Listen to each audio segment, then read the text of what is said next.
on our roads here in Ulster and elsewhere through a myriad of ways, not just with the traditional, let's do some, pedestrian programs and we really figured out that what we really need to do is actually change the laws. Okay, so why we are gathered here today, I really should have gotten that completely out of the way first. I shouldn't be looking at the computer. I should be looking at you. It'll make it easier. So why are we here today? This month in Ulster County has been absolutely and completely devastating. I don't think I really need to explain why. We lost 4 absolutely amazing young people. I've been to some of these services. I've talked to some of these families. We lost Dylan Gorky. We lost Jack Noble in a car crash on Route 28 in an intersection that people have been complaining about for quite some time. We'll get to all of that.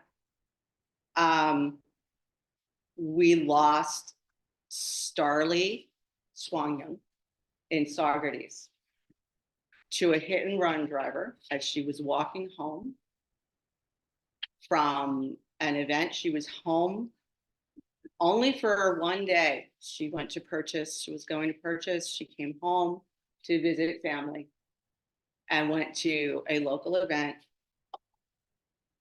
And on her way home, she was struck by a hit and run driver. That driver is still at large. At the service, I had the occasion to listen to a family member who had literally written a poem describing how she had flew 20 feet and then continued flying. And then most recently in New Paltz, we lost Ray. I know I'm going to butcher the last name. It's Ravare. She's 22 years old, SUNY New Paltz student. Both of those people also, it's really important to say, just like Dylan and Jack, were walking on infrastructure, using infrastructure that community members for some time had said was dangerous. So that's a big part of the reason why we're gathered here today. One, we are here to hear the stories of those who have been directly impacted by what we call in the activist community now, and we're moving more towards it, including DMV and DOT, at least, will mouth these words and they will say vehicular violence. Now we've moved away from just saying traffic violence, and we call it vehicular violence. And why do we call it violence? Well, we call it violence because it's literally violence. Because anyone who has experienced something like this and been through something like this knows that traffic-related trauma is equivalent to the trauma that a person will face if they are shot with a gun, if a tornado hits their house. I don't think we would have a hard time describing those things as violent.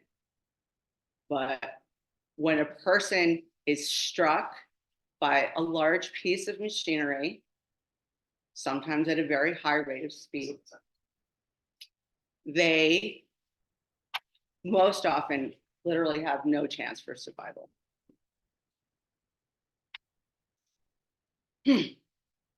Okay, so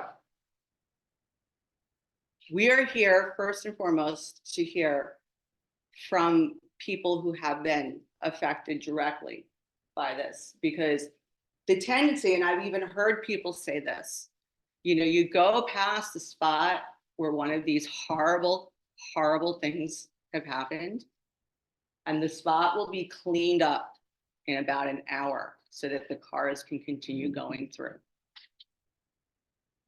And when I can tell you, as a person who also is a survivor of a family member being taken from me, the macabre and surreal feeling that you get when you go back to those spots and you see how quickly business as usual is conducted, it should give any human being pause.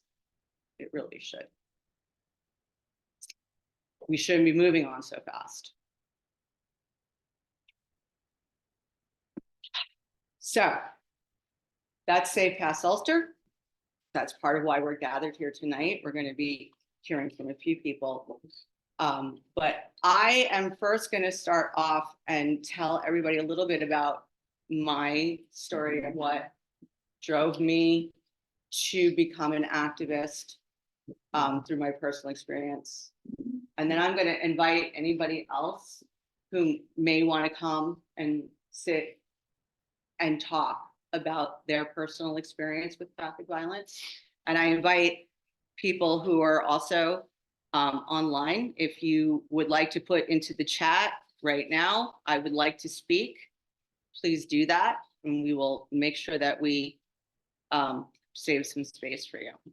So that's about what the first hour of this is going to be.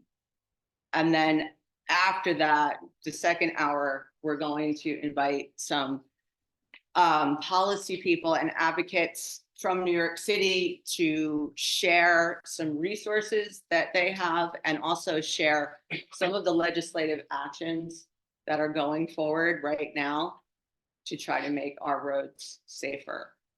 It is the contention of most rational human beings now. When you look at our country compared to other countries, we are getting this horribly, horribly wrong. And there is no way to sugarcoat that. When you compare what is going on in our country to countries in Europe, they are reducing traffic violence.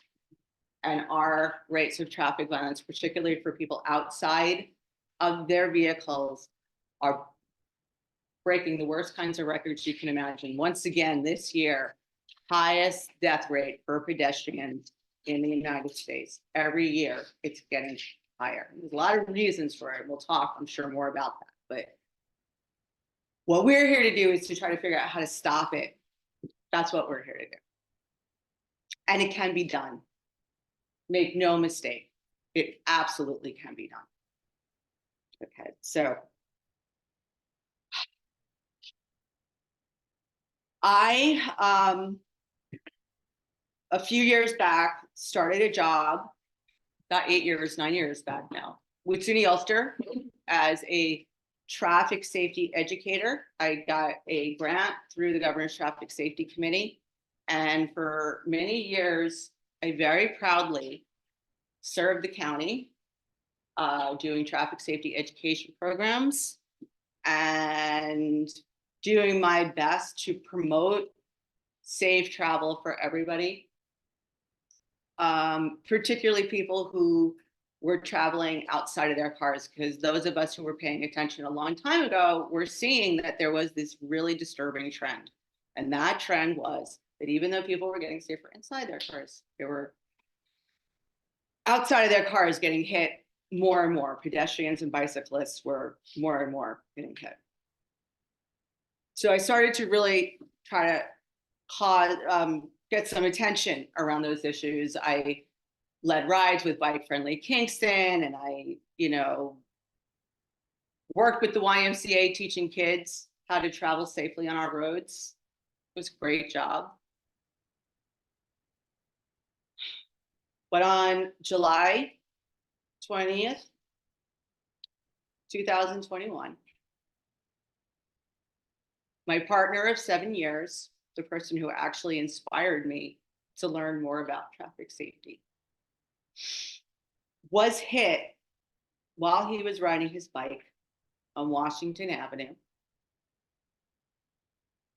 He was hit by a driver who had been stationary and inexplicably pulled out directly into John as he and two of his friends were trying to cross Washington Avenue, going from one trail, the trail, the newly expanded O&W trail over there, wasn't quite as expanded back then. They were trying to get across to the Dutch Village parking lot. Anybody who rides this area kind of knows that that's something we do a lot. Why do we cross there? Because there is no other place to cross. If you come out from the trail, your options are go to the right and tangle with 4 lanes of really terrible, confusing traffic up to Hurley Avenue, or go in the other direction towards a traffic circle into traffic that is traveling at, doesn't matter what that speed limit sign says. Those people are traveling, they're coming off the throughway, usually 50 or better, especially if they've not hit that traffic light down at Quick Check. So as John was trying to cross, the driver, Terry Clark, drove directly into John, crushing him. He was killed, not immediately. His friend Andy Bicking rushed to his side, while other people tried to make sure that the driver did not drive away, because that's what the driver wanted to do.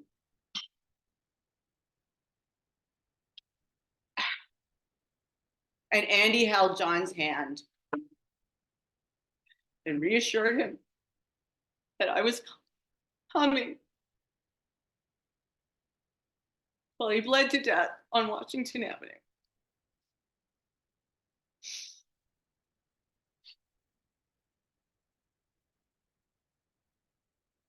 I quit my job not too long after. Everything about my life made absolutely no sense. I found out very quickly, which was something I already knew, right? It was not a shock, but it was still just so heartbreaking. The driver was not getting a ticket. There was no impairment test actually done on the driver, because they don't have to do that, and people don't really understand that you do not have to do an impairment test if you harm or kill somebody. Nothing was going to happen to that driver. I can tell you that 2 days after John was killed, that driver was delivering Chinese food, which was what he was doing the night John was killed. Lawyers have pictures of it. I don't know about anybody else in this room. I honestly don't want to see Terry Clark spend the rest of his life in jail. Believe it or not. No. But I sure don't want him driving right now. But there's nothing in our law to stop him. Nothing. Nothing.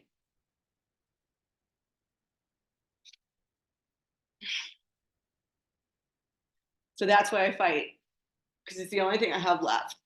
Because people say, like, how can you do this, Rose? Like, how can you do this? How can you talk about this stuff? And I say, well, because, I was already doing it.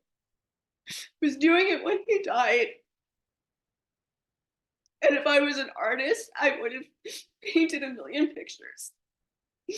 And if I was a baker, I would have fed everybody. The only thing I could do was use my voice.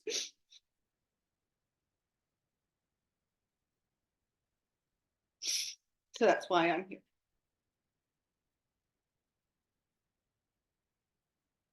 Thank you. Would anybody else like to share their story? Please do. If you, would you like to come? You can stay there if you want. You're welcome. So, so like got it on the screen, Where? on the there. My name is Joseph Petrus.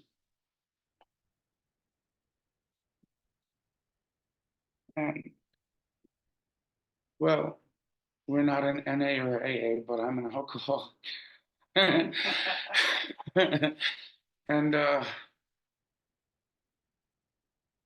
well, about a month ago, I'm dealing with a situation, and it's just such an obstacle course, what we deal with. And I heard what you said. God bless. We all go through our roads, and they're all like, it's like a freaking, it's like a maze. It's like, how do we deal with each situation?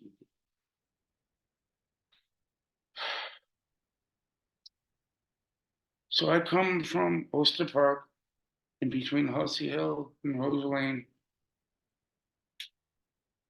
I'm a country boy. I was growing up in hay bales and all that as early as I can remember. And for whatever reason, I decided to be rebellious. So I'm gonna try to keep this one short because God, there's other people out there in the streets. You know what I mean? But this is beautiful. I didn't know this happened here. This is wonderful. God bless you all. I didn't know this happened here. If I knew, I would have came. I would have came soon. would have came. I would have came earlier. This is not. What is this anyway? I have no clue. I don't need to know. I guess. We're talking about people who've been victimized by getting hit by cars or. Well, ma'am, I got hit by a truck 5 years ago, and Joe O'Connor. Wow, look at this. Oh my God! Hence the scar across my face.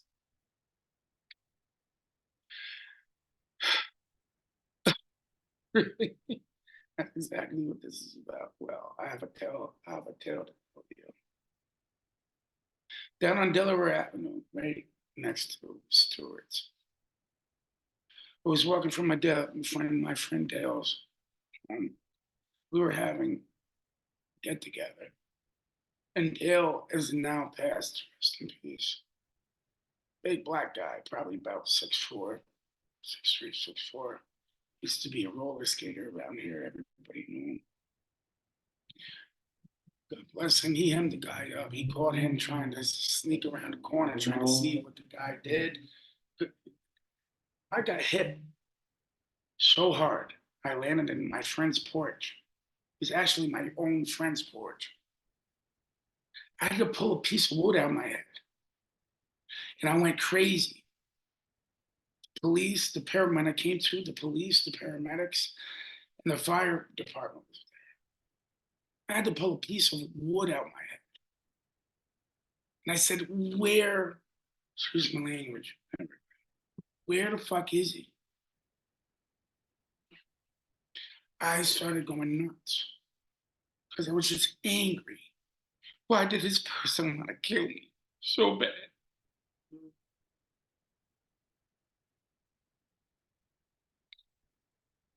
His name is Kevin Larkin, and he was in Port Ewing, and he owns a business.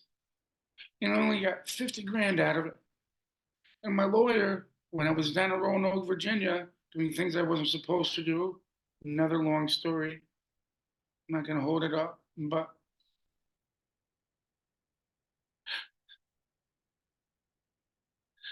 and it was October 17th of 2020.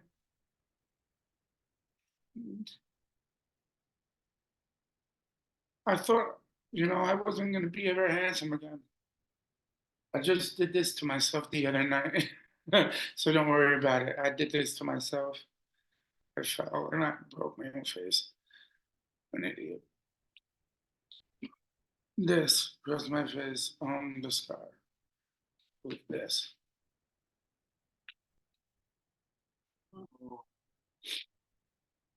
That's from helping a crackhead wanting to steal bluestone, which I never knew people stole bluestone.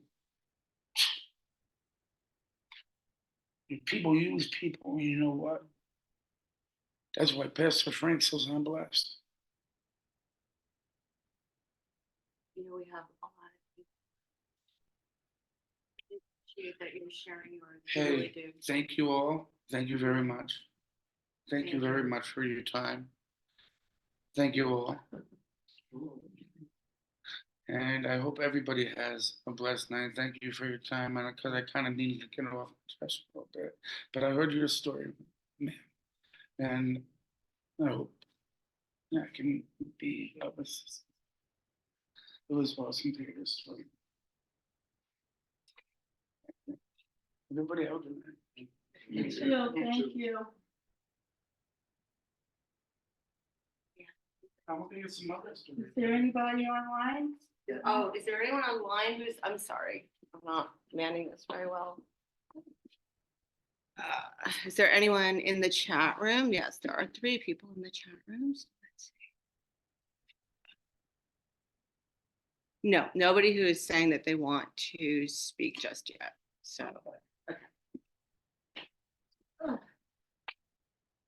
Is there any coffee? There's food right over there. it's right there. Hey, how are you?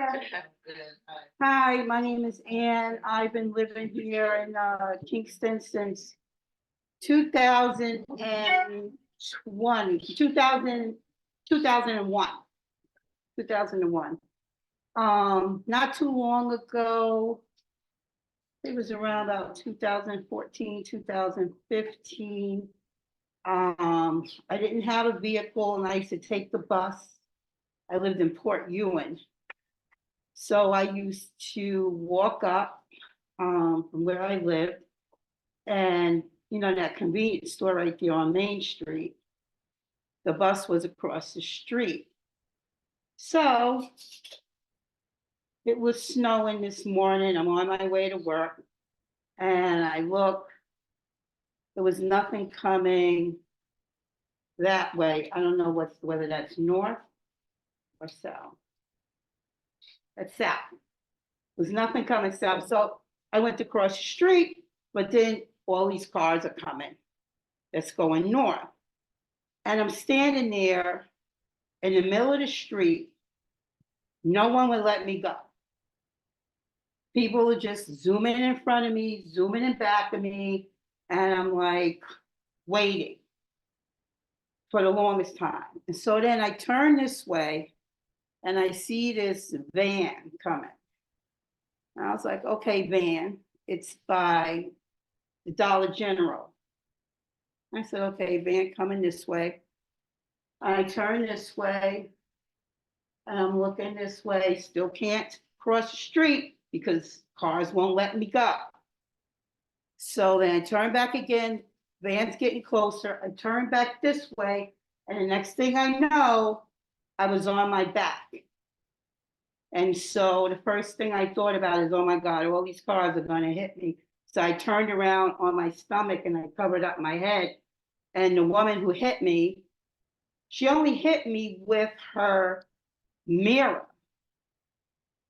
But she was going fast enough that I twisted out of my Uggs. My Uggs just ripped.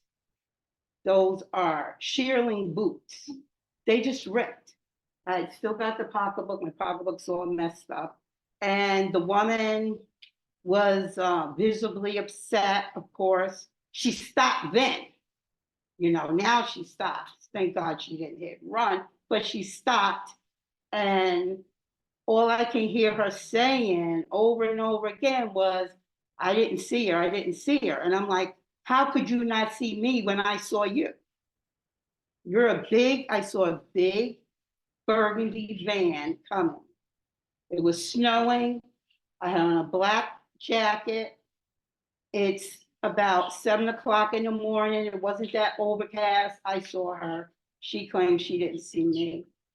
And the reason why I want to talk about this is because cars have absolutely no respect for pedestrians at all, period. I also was almost hit on my way to therapy after getting hit the first time on Ulster Avenue, which is like a speedway. Ulster Avenue, people just, they don't give a fuck, sorry. They just go. So I'm crossing the street. Now, the first car, you know, that's 2 lanes. There's one car here, so he stopped. So then I'm like, okay, now I'm in front of the car that stopped and I want to go across the street. This asshole goes through the light. So if I would have kept going, I would have been hit again by somebody who went through the light. And that's happened twice to me on Ulster. I think that's Albany by then. I don't know. By the convenience store. Is that Albany or what? Is that Ulster? By the quick check? Yeah. That's Albany turning into Ulster. Right there is the line. Right. The second time it happened, there just happened to be, I think it was a sheriff that was on that side and caught the person who went through the light. But back to what I'm saying is there is no respect at all for pedestrians. I don't know what people think about when they get in their cars, but they are not paying attention to people who are crossing the street. And the cities, the towns, they don't care about pedestrians because they don't make the sidewalks safe. When I also, around about the same time, if I wanted to go to ShopRite, was all this snow, I had to climb a freaking mountain of snow to press the button, and then I had to stand in 9W because I had to be ready to cross the street. If I went back up the mountain and back on the sidewalk, I wouldn't have had enough time to climb the mountain and go across the street. It's like simple things that no one thinks about because they don't walk.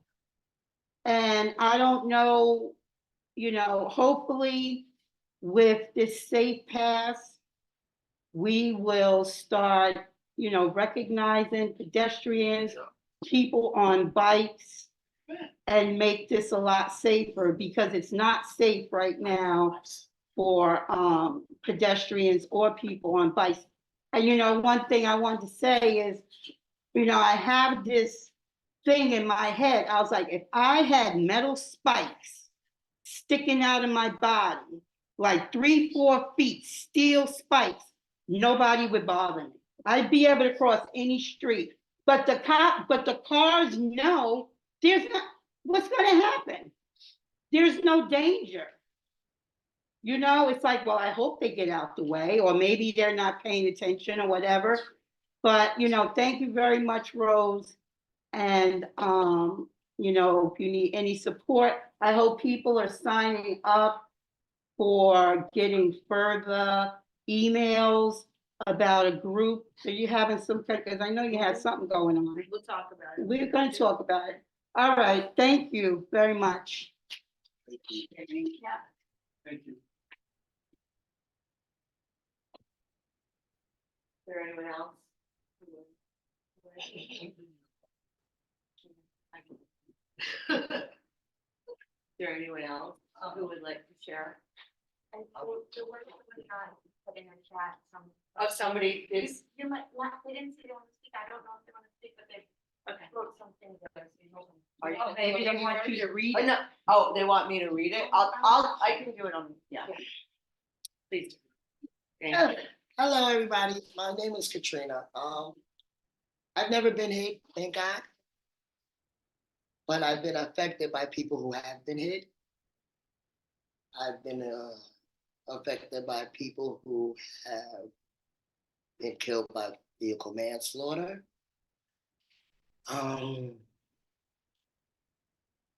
The 4 young men that were killed in Saugerties, I had personal connections to at least 3 of them in that car. Um, the only good point in that, if you want to see a good point in it, is that they weren't alone. The 4 young men that were just killed in that car accident were great friends to my granddaughter, now my great nephew, and it affected them terribly. Everybody have a blessing. We as adults have a hard time processing and dealing with this.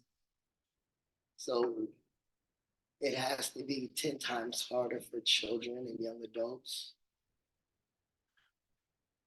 And that's where my heart goes out the most to, because a lot of the accidents that have occurred and taken place here lately are affecting the children. We have Daryl, who was killed on his bike, Oh, man. and he left behind 2 beautiful daughters. And then we have a young man, his name was Brian, and they called him Spanky. And a lot of people seem to have forgotten about this young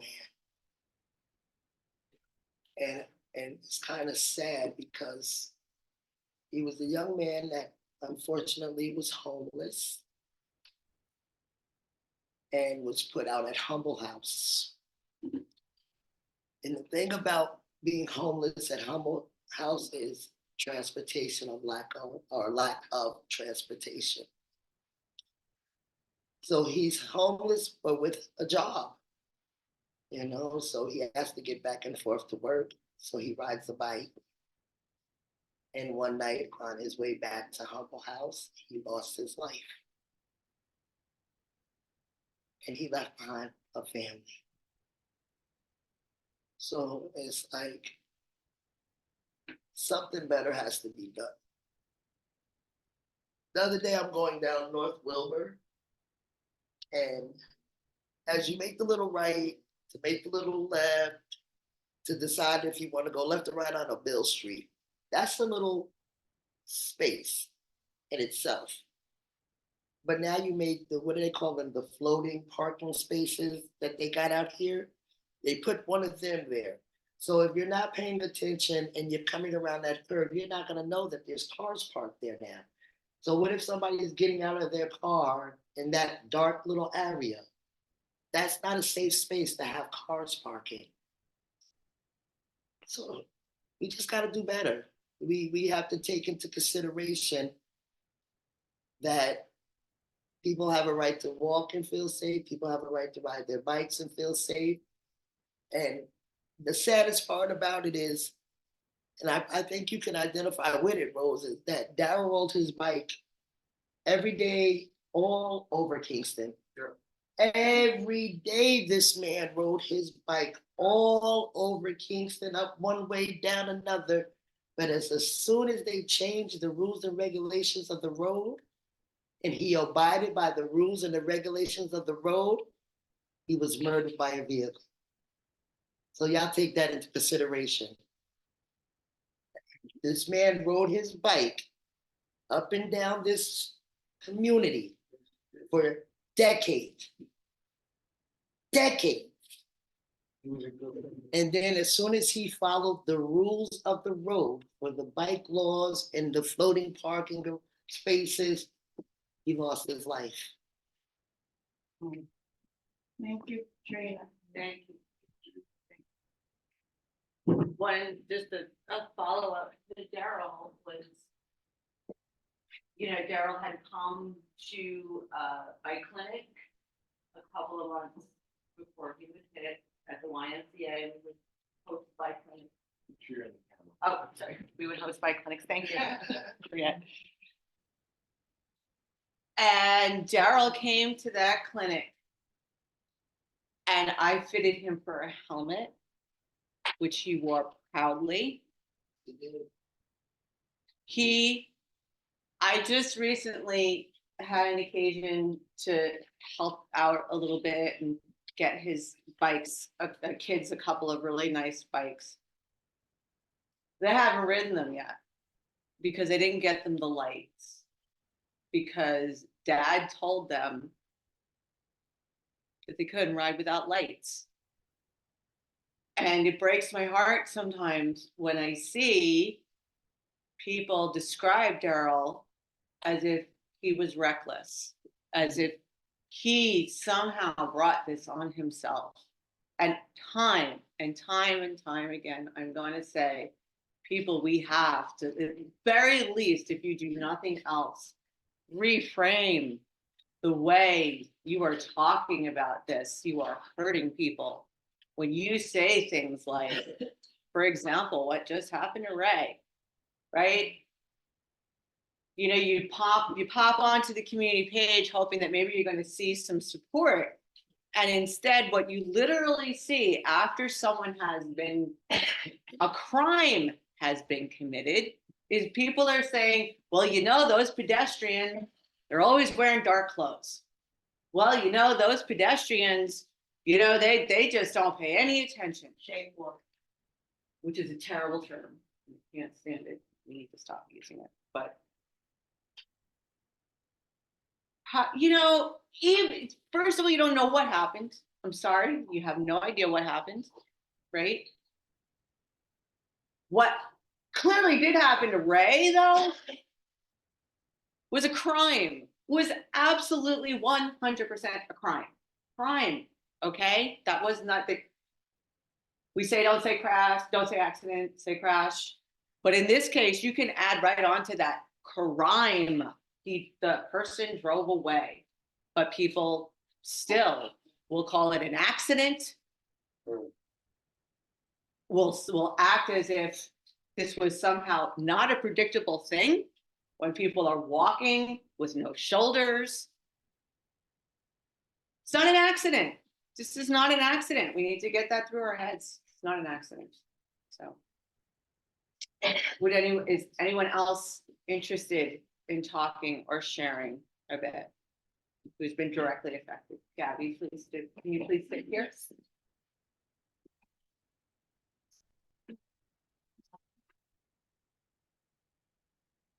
I should probably do it when Gabby's done. Okay. All right, so thank you to those who have spoken already. This is a very dear subject in my life. I was hit by I was in a crash, a crash, and in 2016, I was riding my bicycle on what is determined a bicycle route by Ulster County. I was riding my bike on this bicycle route, even though there is no shoulder on this bicycle route. And I was hit, I was struck by an oversized Jeep, and I was left. My years of my life have changed. I've gone through numerous surgeries across my body. I regained consciousness very luckily, and I've worked very hard to put myself back together and be competent and capable. But I deal with the side effects, with the symptoms of this crash every waking and breathing minute of my life. I'm here, you know, because of what happened to me, but then several years later, my great aunt, mi querida tia Maria Jesus, my great aunt was then also hit by a driver as she and her daughter were going for their morning walk before their day of work. My great aunt was killed.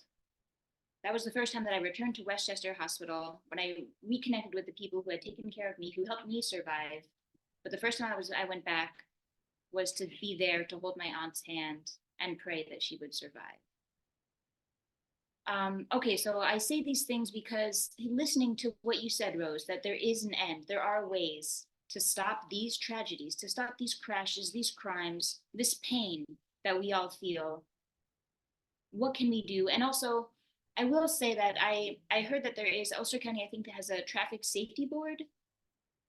Where is the focus on vulnerable road users? Why do these crashes continue to happen? What do I need to do to ask them to focus on things like a lack of a shoulder, on things like what one of the women, she was talking about how with the kind of parking, the way the parking areas affect we need vulnerable users, we need defense, we need to, what can I say? What can we do? I look forward and I hope to hear from those who have answers to these questions. That's what I have. Thank you. Thank you. Thank you. All right, can someone give me a time check real quick? I don't know. Is it 6:15? Oh my gosh. And there were a couple people Yep. online, I want to ask. Yeah. Absolutely, absolutely. They have something to read. or Yep, something? yep. I was supposed to switch off at 5:30 to Bobby, so just give me 1 second. As you can see, we are a pretty, I'm just looking here at the chats to make sure that, yeah. Okay, so the person who has their hand raised okay, there we go. Claudia, I'm gonna unmute you. If I could figure out how, Tanya, can you unmute? There. The three dot. Oh, unmute her, she had to unmute herself. Oh, unmute yourself. And then don't Sorry. forget to also check the next screen if people have their. Okay, I'm unmuted. Can you hear me? Yes, we can hear you, Claudia. Okay. So I've been hit twice and run off the road once, but not since I've been a Kingston resident. Thank goodness. But one of the areas I feel like needs to be addressed is driver education. And I don't know how it can be addressed because that happens, I believe, on a statewide level or maybe even on a national level, but certainly on a New York State level.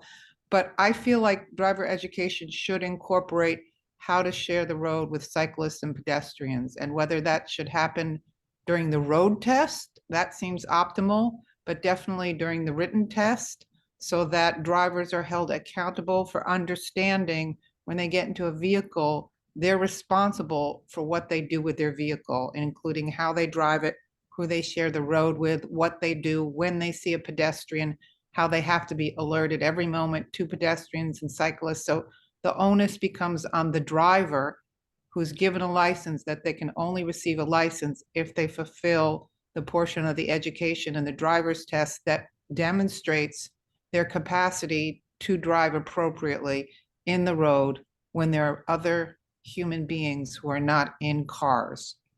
I mean, nobody would be able to crash their car into another car without getting fines, insurance expenses, a police report. You can't have a car accident with another driver without being held accountable, unless you manage to get away from the scene of the accident. But somehow when you're in a car and you hit a pedestrian and a bicyclist, there's no protocol. It's as if it happened in some other universe. So I feel like driver education should require the driver to pass both a written and a practical test where they are accountable for what do I do? There's a pedestrian, there's a driver. There's a cyclist. What am I doing in the moment and how am I answering the question about what my behavior would be? Because drivers don't seem to have any consciousness about pedestrians or cyclists. And it seems like that's where it has to begin. We can't wait till they're in the road driving and then say, why did this happen? Well, they're not even thinking about it when they get in their car. The last thing they're thinking about is who else is on the road besides the other drivers. Not even that. Thank you. Not even Thank you very much, Claudia. Thank you. that much. Is there anyone else who would like to share? I was in traffic. I think we're just gonna try and let people who haven't spoken first, and then we can get back to you, okay? Okay. If you would like to speak, could you come over here? That would be really helpful. Thank you.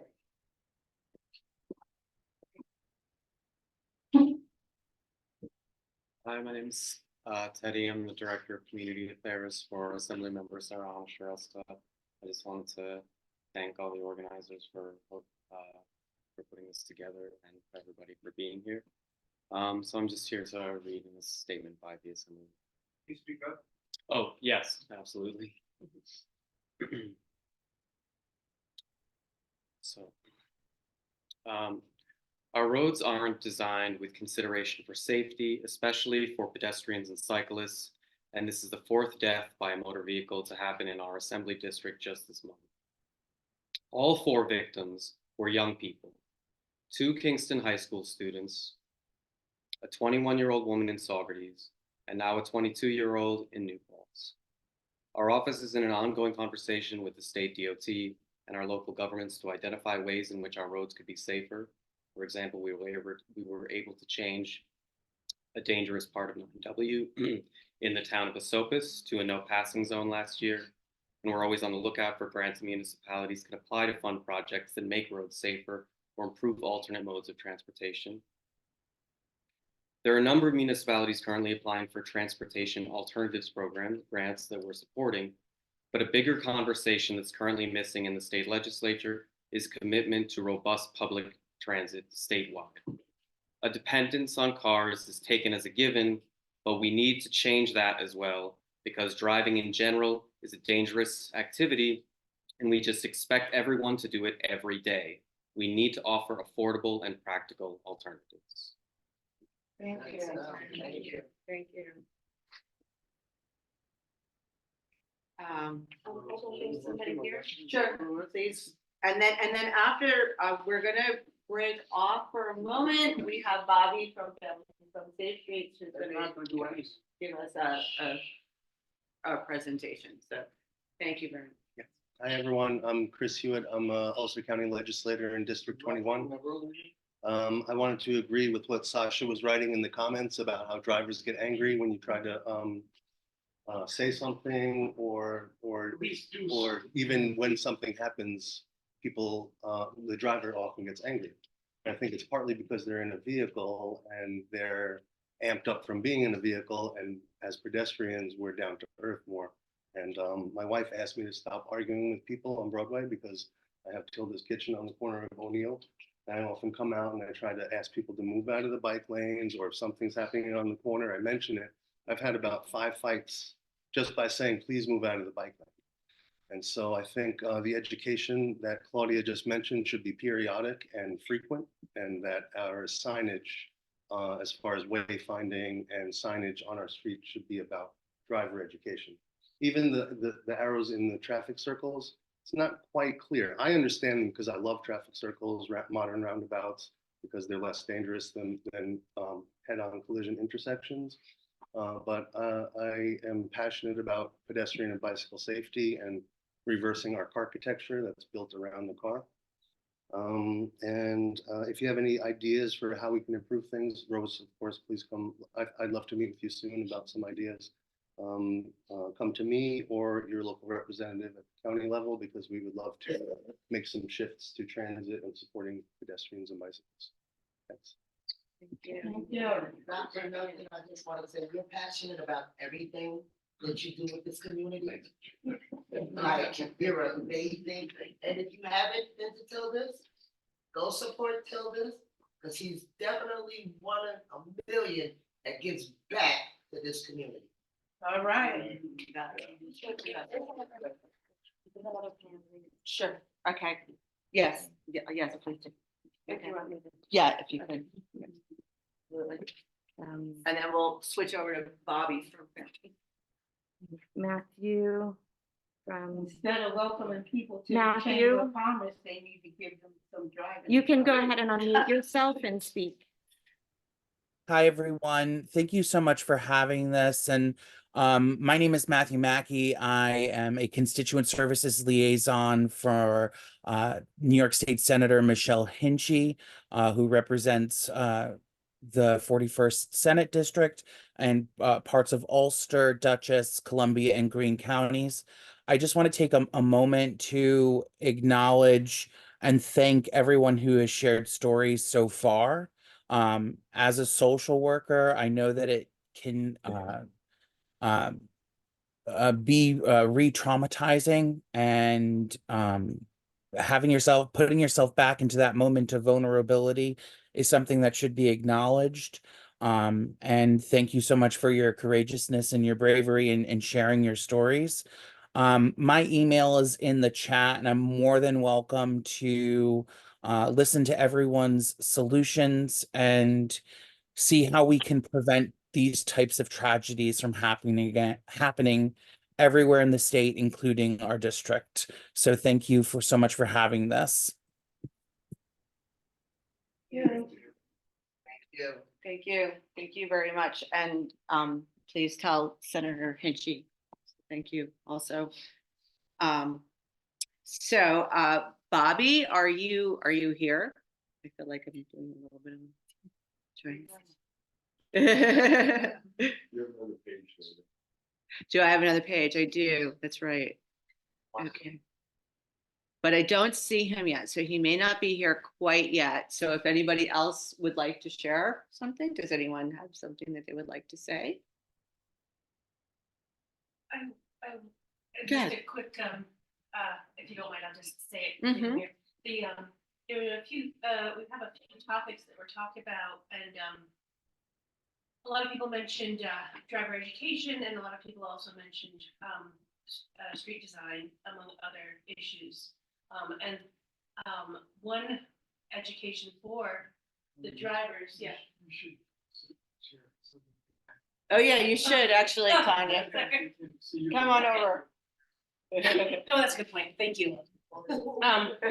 I think after the second half, we're going to be talking about actions and how we can organize to come together and what our options are and what are the parameters that we are supposed to be looking at, what are the people who our officials are supposed to be referencing, are really good things to know about. But I just wanted to quickly point out that the street design, that if you think about all of these crashes, it's really valuable to take a look at those places on foot. But even if you can't do that, even Google Street View can show you what is happening on that road. And I think that people forget to look at that many times. The two kids who were in Shokan, that was a situation where there was a vehicle turning left and a truck not expecting the vehicle to be turning left, and it's a single road and there's a break in the road, and it's just a crazy situation. And these things,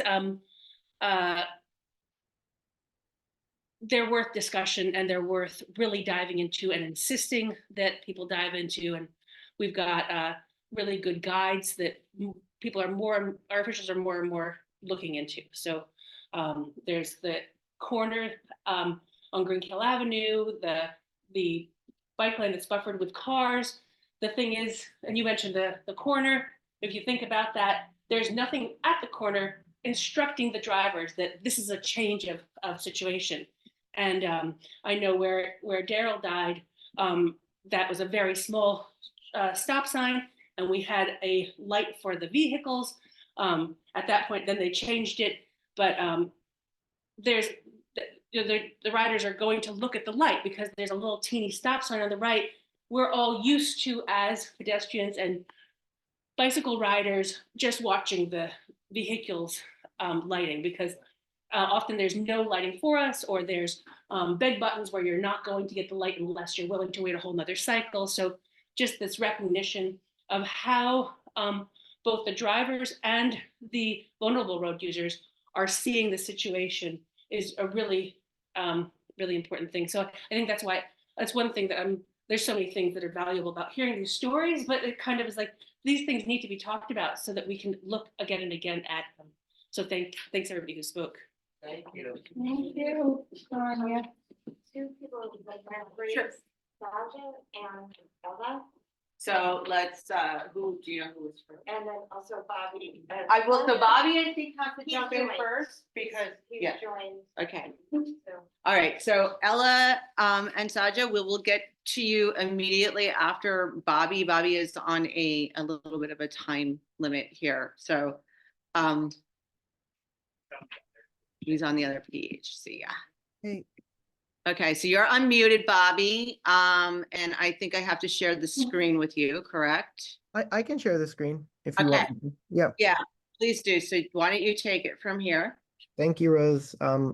Good evening, everybody. My name is Bobby Preddy. I am a social worker at Families for Safe Streets.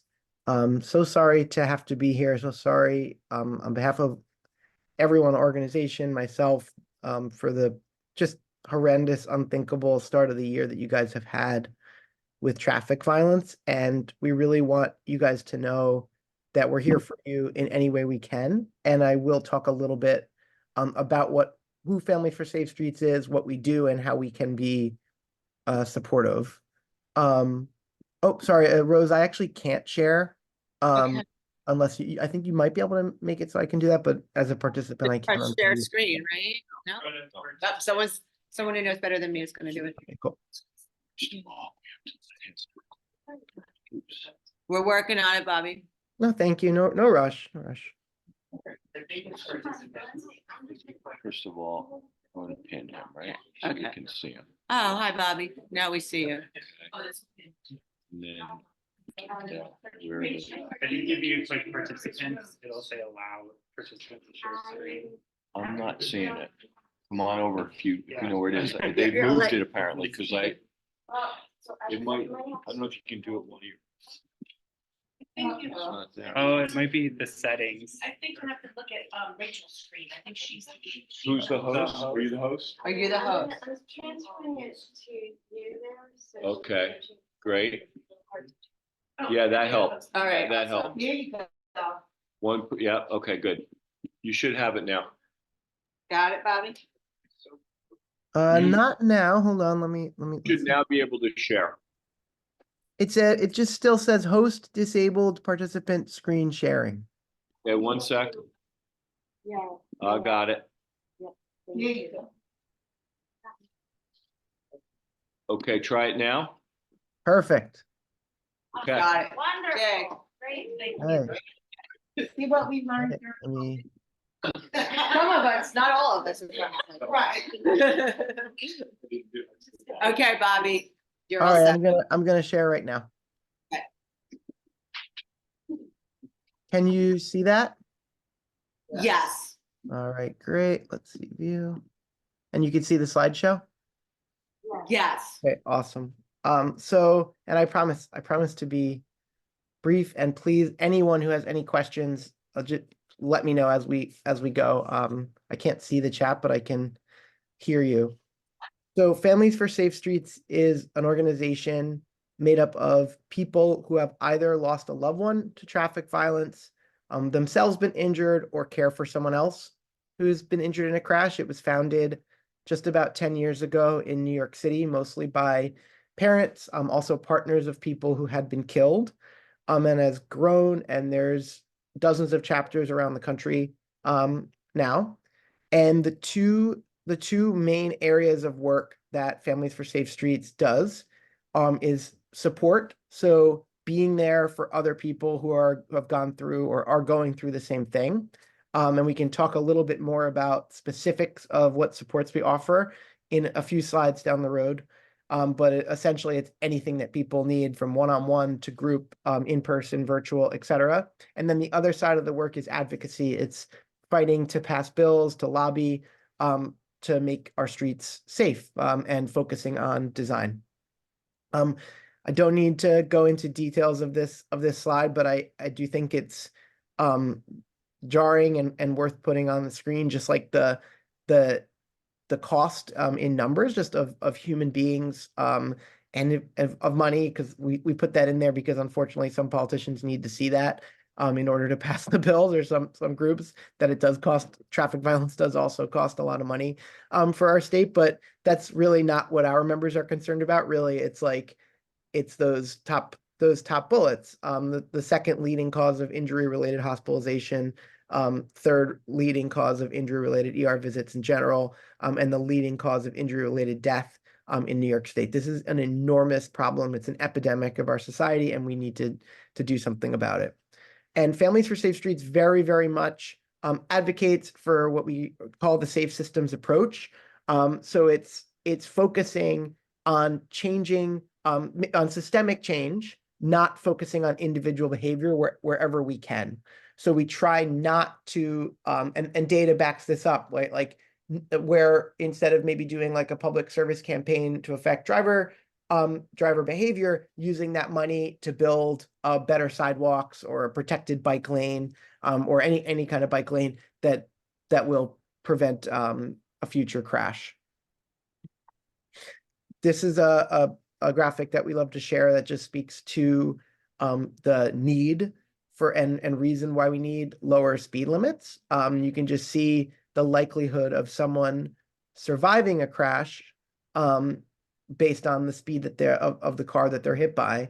And the numbers speak for themselves. Again, it's 90% of people hit by a car at 20 miles per hour will survive, while only 20% of people who are hit at a car at 40 miles an hour. That's one of the reasons why we focus on speed limits and also self-enforcing streets that will encourage people to drive slower naturally based on their design.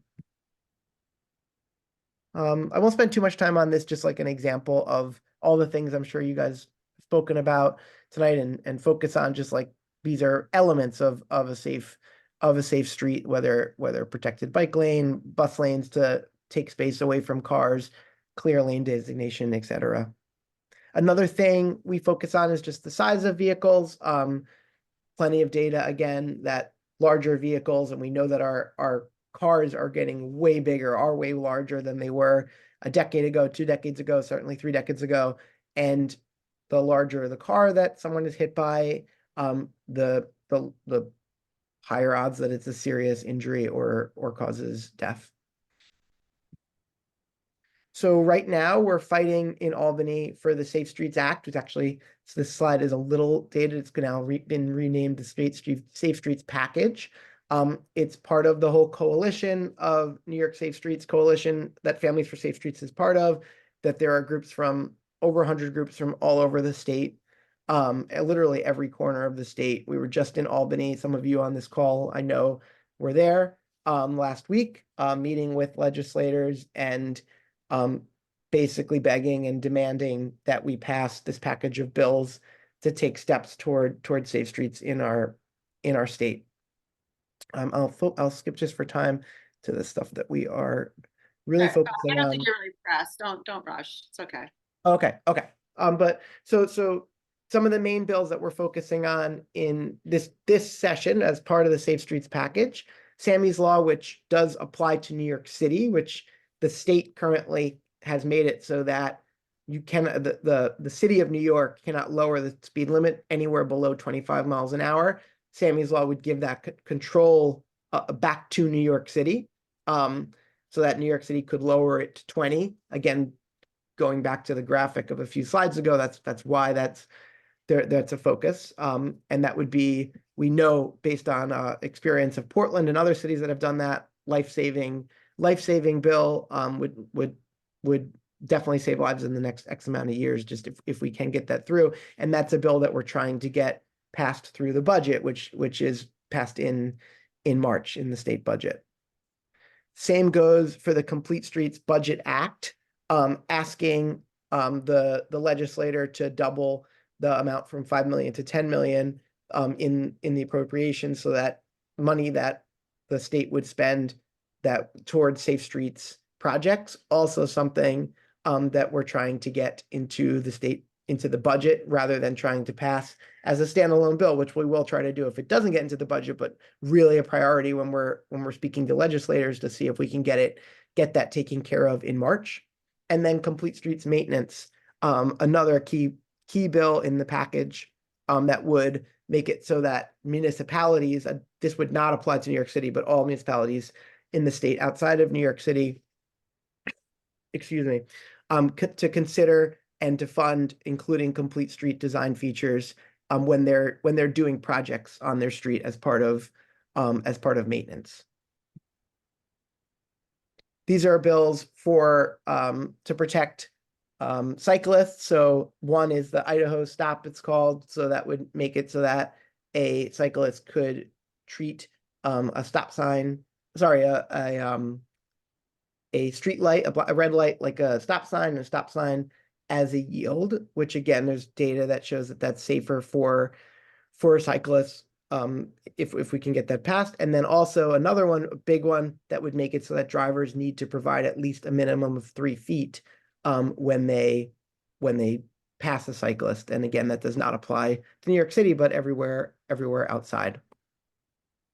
And then this is a bill that we're just introducing as part of the package and trying to get some momentum for, which would make it so that if you get 7 speed limits, I believe, in a year, or 12 in a year and a half, sorry, speeding tickets, or 12 in a year and a half, that a device is put in your car that is geolocated. It knows where the car is, it knows the speed limit, and it makes it so that the car cannot go more than 10 miles an hour over the speed limit. So the thought is, like, we know that we live in a auto-centric society. We don't want to be making it so someone can't go to work. We know that a lot of times that would be the politician's standpoint, and see that perspective. So yeah, you could still drive your car, but also you've proven through your behavior that you can't not drive the speed limit, and this would make you do so. It's kind of it's molded after the bill that requires people to use a breathalyzer after a DUI before the car can start, which is pushed by Mothers Against Drunk Driving, and has been a really successful bill at preventing drunk driving. So just to pivot a little bit from advocacy to support, as I said, we kind of do both. We do both. So FSS members want to be there for anyone who has been affected by traffic violence. They want to be there any way they can. So we are, like I said, national now. We have a monthly group that takes place on Zoom.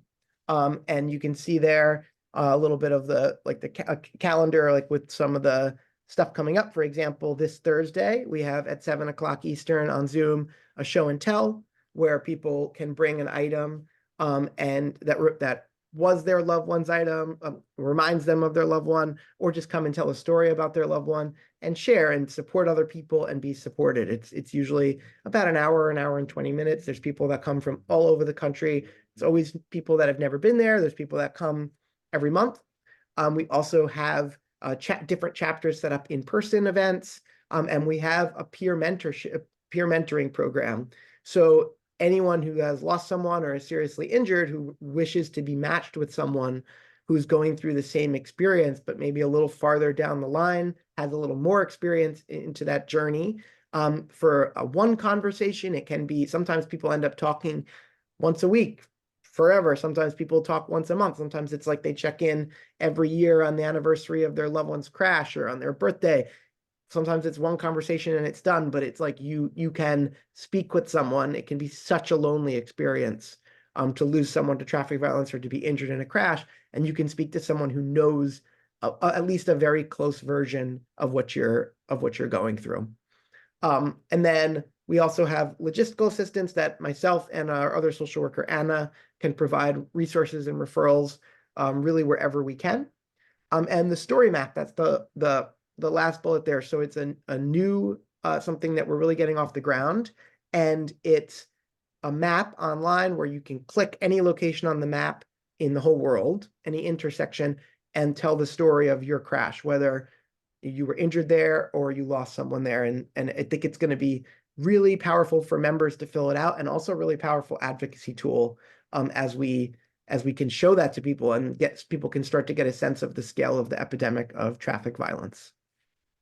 These are the principles of our peer support, and it's really just about listening, having someone there to listen to you, to share and to listen to others, and to sit with them in this really horrible journey. As the founders of FSS, one of the co-founders always says, it's the shittiest club in the world, but people are usually very glad to have found it once they've become eligible.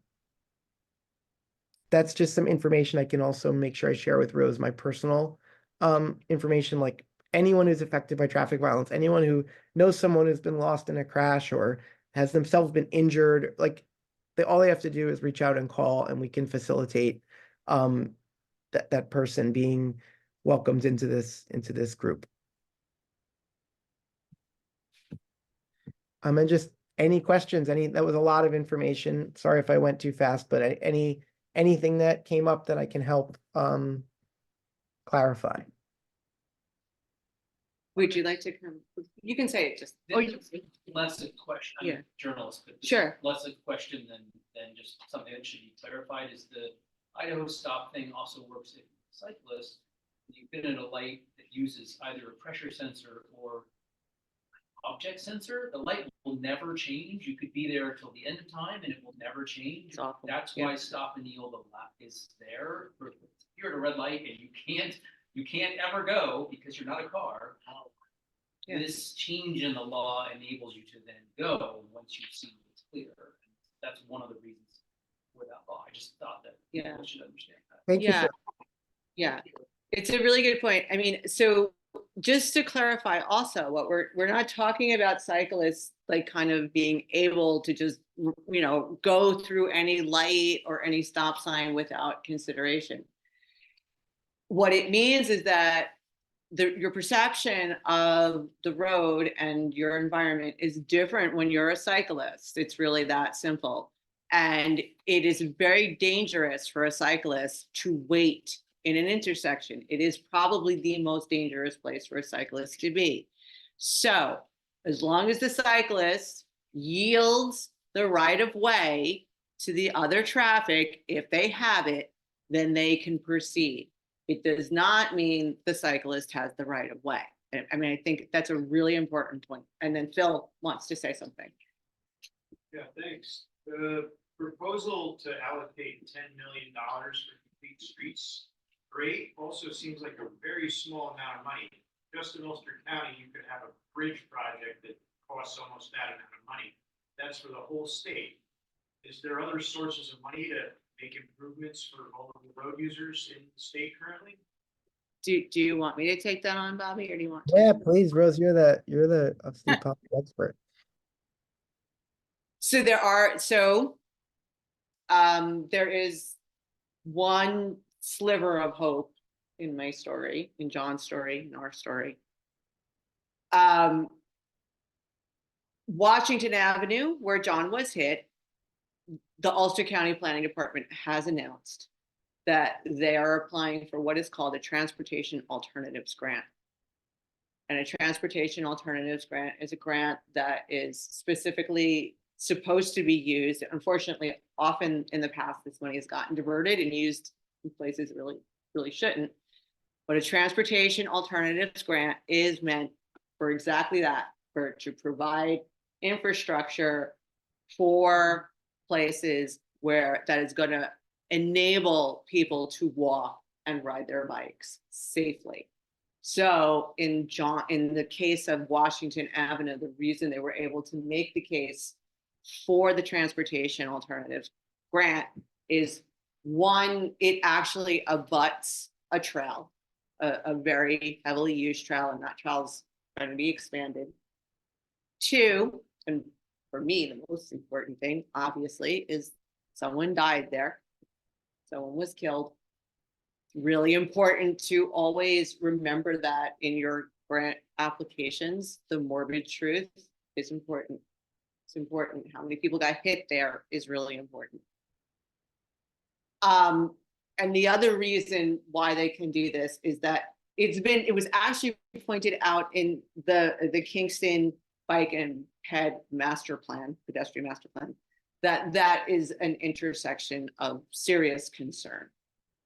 And all of those things together gave the planning department what they needed to pull a grant together and apply. I believe I think they upped the amount from 1.2 to 1.5 because they decided what they were not just going to put a light in and traffic calming. And traffic calming, for people who don't know what traffic calming is, it's just measures to get the traffic to go a little slower. That's it. You know, you make the lane, they described earlier, you make the lane a little narrower, or you take a lane away. And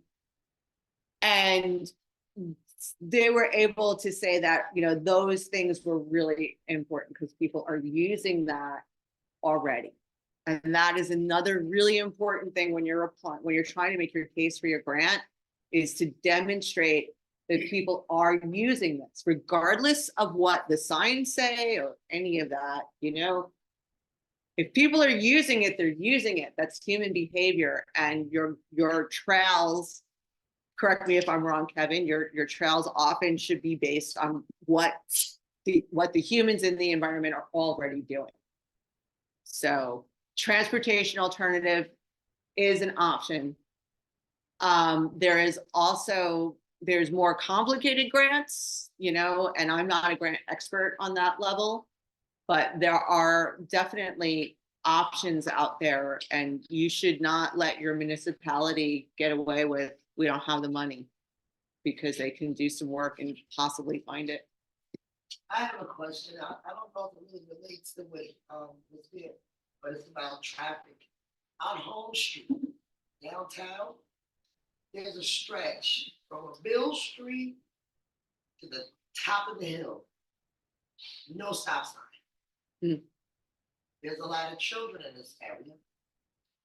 Then on the Hunter Street side, there are stop signs, but the stop signs are set back. So the cars sitting on the hill of Hunter Street can't really see the traffic coming home. Yeah, I know exactly what you're talking about. Which speeds, they speed. And there's a lot of accidents that happen right there, no fatalities yet, thank God. But every time that, because I lived down there for 3 years, and every time we questioned what we could do to get the stop signs put at the corners of Home Street as well as Hunter, we never got an answer. So I've been from down there a year now. I lived down there for 3 years. There were massive accidents down there, and they still haven't. So what can people do about that?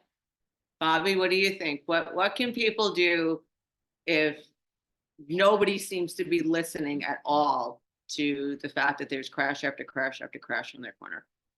I mean, it's the same, unfortunately, the same story that we encountered down here to a large degree in the city. And I guess like, and to be clear, I'm a social worker. I'm not an organizer with Families for Safe Streets, so I'm not the best always on strategy and the politics. But one thing that I really resonated with me is when we did a training about our theory of change, and they said basically every pedestrian or cyclist safety infrastructure that you see when you're walking around, when you're driving around, when you're cycling around, none of that was like just given to us, right? Like that was, every single one was a fight, was part of a campaign, maybe not specifically for that corner, but like a bill that made it, right? So that X amount of stop signs had to go in, or to force the DOT to change their perspective. And it really, I heard that early on in my time here, and in my experience has really reflected that. It's just organizing, it's packing meetings, right? It's knowing, like working with people who know the landscape, who know who's the politician or the group that you need to convince. And what's really sad, as the FSS social worker, as Families for Safety social worker, what really breaks my heart is really in a perfect world, it never would have happened, these crashes. And then in the next world, when they do happen, these are the last people who should have to come tell their story to convince the politicians. But actually, they do have, people need to share their story, like what Rose said about including making sure people know someone was killed here, right? Like, or someone was killed at a similar intersection. If the person who lost their family member is that person, it speaks more than stats. So not a specific answer, but that's just my experience. It's organize, and FSS voices. I can tell you that one of the things that we think anyway, though we're not entirely certain, because literally a month before we were being told there was absolutely no way there was going to be any work on Washington Avenue. So we created a petition, and I think in 2 days we got like 400 signatures. And I have a feeling, you know, Ulster County is not a big county. Okay, we're less than 200,000. So when you get something like that, I always say, you know, 4 people showing up regularly at a meeting in Ulster County matters. And Bobby, unfortunately, in New York City, 4 people showing up, but 4 people, 3 people showing up regularly at a meeting saying, do something, do something, do something. You know, we're a small county. No doubt. You know, so take that, that's, I think, to our advantage as compared to New York City. Joe? Well, Oh, Ellen's oh, yeah, oh, there's, authorized for yeah. a while. Sasha, I think, dropped off. but Sacha dropped off, Luna, that You can stinks, ask but, if maybe they rejoined with a phone or something. okay. All right, I'm sorry, Ellen, I do have to run. yeah, so Bobby's gonna have to jump off anyway. Yeah. Guys, again, I'm so sorry that this is necessary, but thank you for coming together and for fighting for this. And please always reach out. Thank you, Bobby. Thank you, Bobby. All right, bye-bye. Have a good night. All right, so I guess we can grab Ella's Well, question. no, she should be able to just unmute herself and speak. Okay, all right. Ella, you go next and then Joe. And then we'll- Okay, hi. I know it's we're kind of running out of time, but I just wanted to say I would say regarding what you can do, try to make it as public as possible and be as vocal as possible and create a fuss, because that's what people listen to, unfortunately.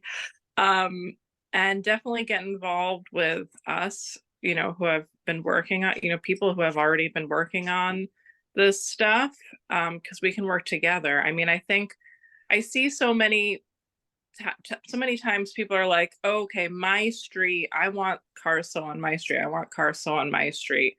And people have a very fractured way of looking at it, rather than saying, okay, let's all come together and make sure that all of our streets have cars moving slowly on them, because that just creates a lot more momentum.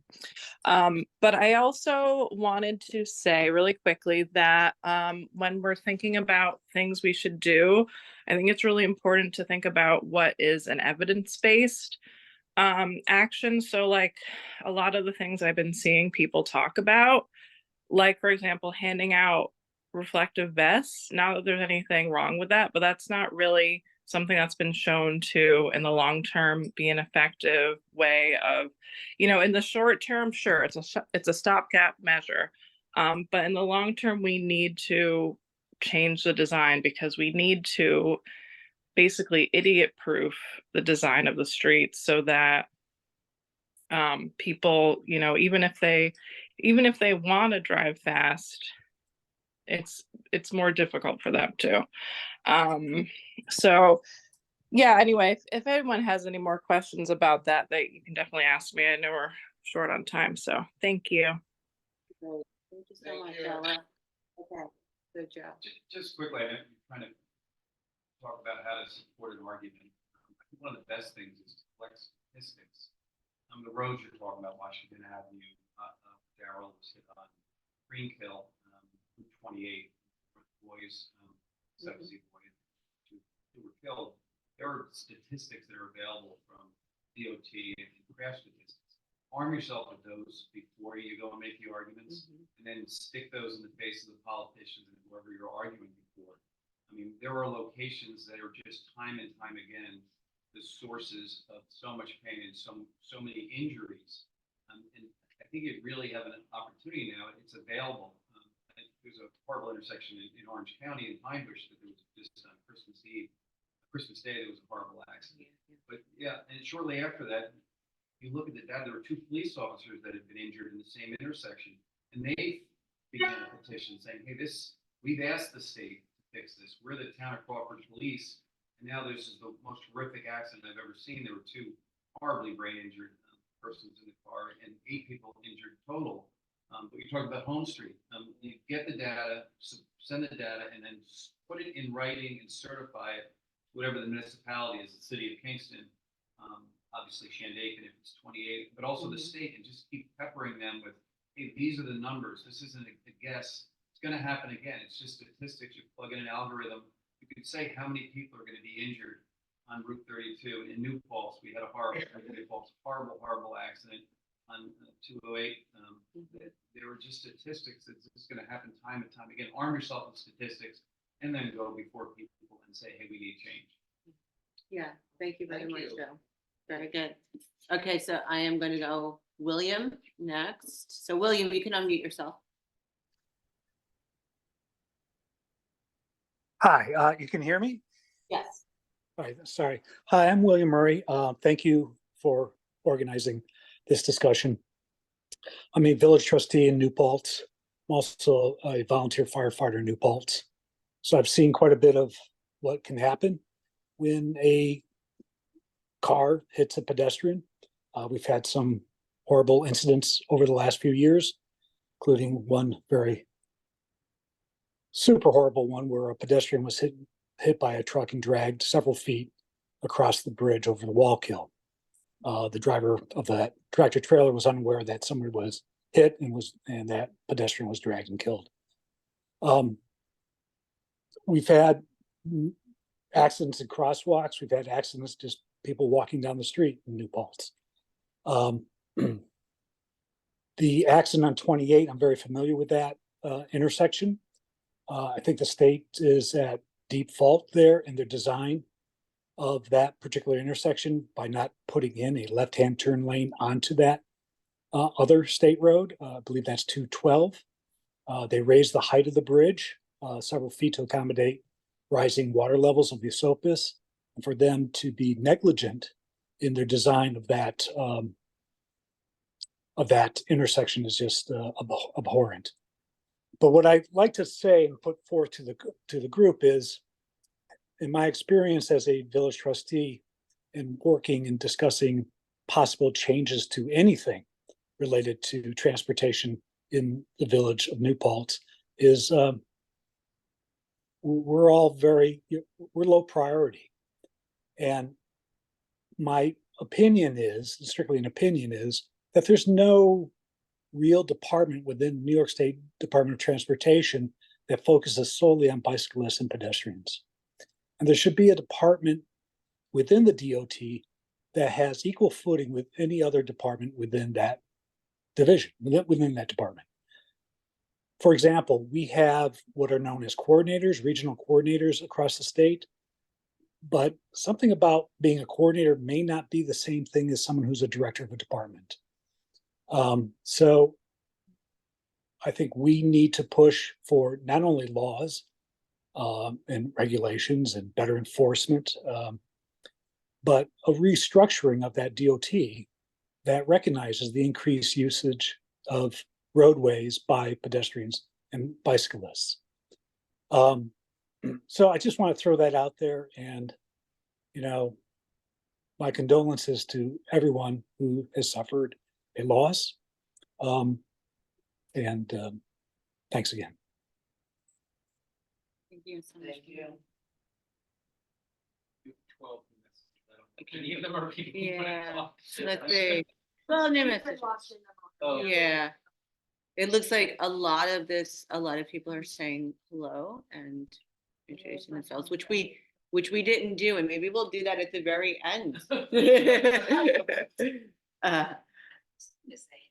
based on what, that was just really interesting. Yes. What he was saying about how we need like a statewide office and workforce that is focusing on local road users.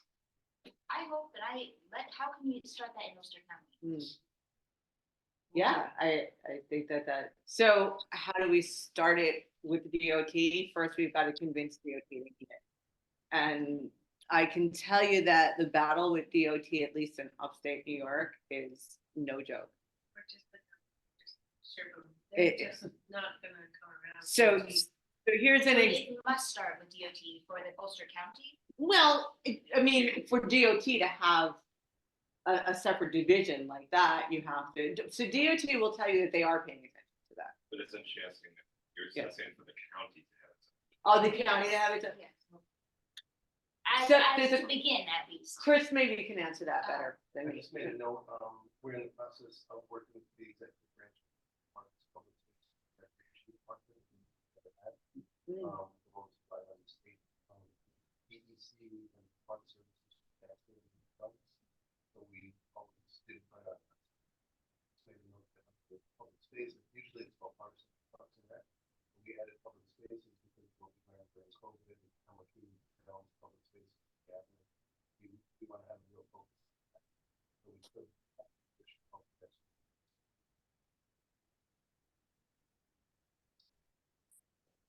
Joe, did you want to add to that? Yeah, the county had a bill years ago that they passed that said they have to recognize bicycle non-motorized plan.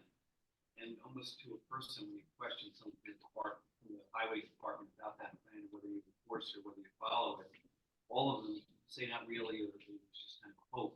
But it's a bill that was passed, a resolution that was passed that really is never followed concerning keeping fortifying shoulders, paying attention. I mean, they examine every shoulder, every county road over the year and did not follow through. They'll blame, again, they'll say we need money from the state to do that. We don't request the money, we don't get it. But, you know, there's a highway sufficiency in a highway where they examine every road. There's a bill there, but it's just almost like they passed it to here's our motorized. It took a lot of time, it's pretty detailed, but, you know, I would say that most of the persons don't follow or don't really pay attention. The 2009. Yeah. Correct. Oh, okay. Yeah. Okay. Now I know what you're talking about. Yeah. I mean, many people wouldn't know this, but they're part of what, you know, was stated when we applied for a lot of the grants. They got us some really great things, you know, some of the trails here. But there was a promise basically that we were going to reduce car usage. That was the overall promise. And we have actually on the traffic safety board asked kind of a re-evaluation of that policy. One, it's outdated at this point. And two, we would actually like to have like some kind of way to evaluate whether that policy worked. Right? I think that that's a normal thing.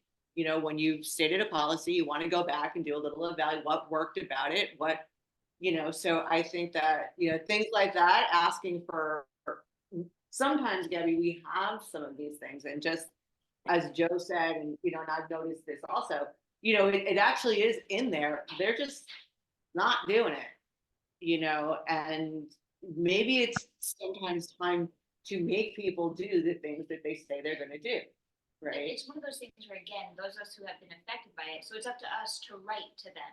Absolutely. Absolutely. So go ahead, Michael. Hi, everybody. Michael Tierney. To some of these points about defining the safety of people, I think it's important to also understand the legislative cycle that we're in. The governor's budget has just come out. That is when the Assembly and the Senate make their budget. Now, between now and a month from now, these next 3 weeks are the most important. I think reaching out to your legislators who they have so kindly sent their staff, Teddy and Matthew here to say that. So that's something that needs to, like, any kind of creation of a new division or a new sort of paradigm shift comes in through the way that New York State works is through the budget process. So these next 2 weeks are the most important critical time to be reaching out to the state. Yeah. And also regarding your issue with Conan Hunter Street, the best thing you could do for those like little minor changes is email your alderman. I know that has some mixed results, but it has really good results when you send it to all 9 of us at once. Yeah. Thank you. Oh, you're the most hated person. I just made 8 enemies, but all of our emails are port number at kingston-ny.gov. Just send it to all of us and say, I'd like a stop sign on Hunt Street in Hunter. Yeah. That's how you get things moving. And they've got policies and procedures for traffic control devices. Sure. A way to look at it. I just want to quickly also add that that you can, if you want to advocate for these things in the budget cycle right now, it's really hard to catch up on and understand how to do that. But there are groups like Families for State Streets, Transportation Alternatives, who you can join now in the next couple of weeks and help with that. Parks and Trails, New York, also some really important legislation that they're trying to get done.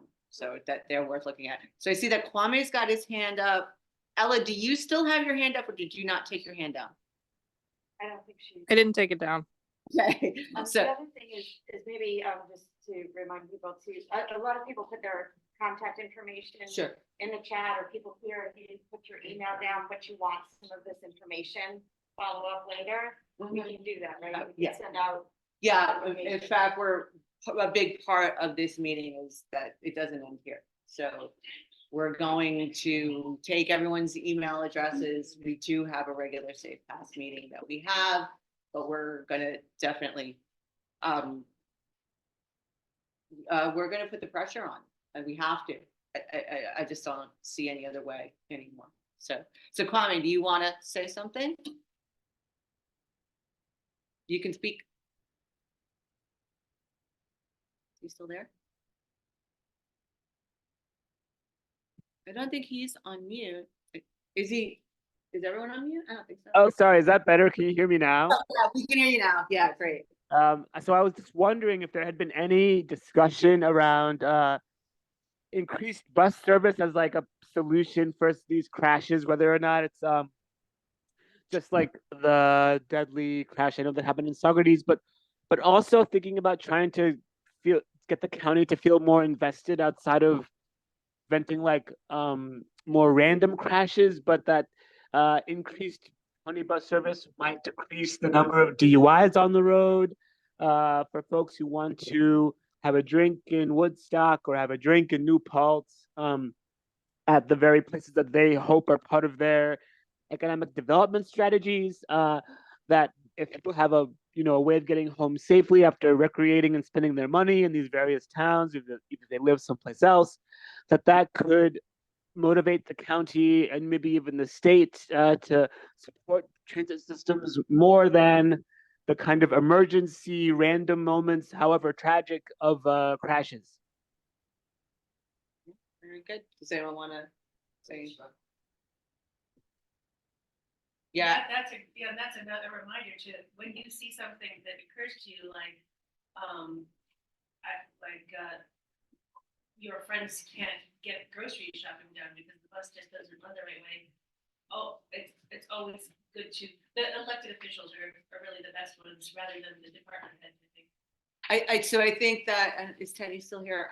Yeah. So I'm fairly certain that Assemblyperson Teresa made a very powerful statement about wanting to increase bus service for that reason. Part of that reason also to increase accessibility and to increase